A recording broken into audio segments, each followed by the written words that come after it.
हमें अपनी जान से भी ज़्यादा थी, क्योंकि ये छोटे बच्चे, हमने खुद ही इधर ही हुए थे, अंडे लेके बच्चे निकाले थे, इसलिए ज़्यादा परवाह थी इनकी।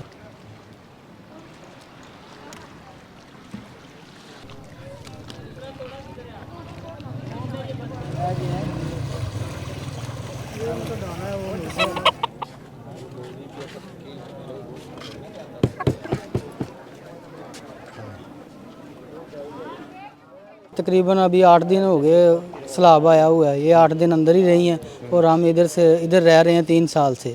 ये ऊपर वाले पोर्शन पे थे ना, शिफ्ट किए हुए थे। अच्छा। हाँ जी, उधर अंदर एक दिन मैं गया था बोट के ज़रिए, उधर दाना वगैरह डाला था। हमें अपनी जान से भी ज़्यादा थी, क्योंकि ये छोटे बच्चे, हमने खुद ही इधर ही हुए थे, अंडे लेके बच्चे निकाले थे, इसलिए ज़्यादा परवाह थी इनकी। अब 1122 वालों का शुक्रगुजार हूँ हम, इन्होंने बड़ी खिदमत की है हमारी, इनकी मदद से हम निकाल लाए हैं। अच्छा। लेकिन अब पानी काफ़ी ज़्यादा आ रहा है, कह रहे हैं कि और रेला आएगा।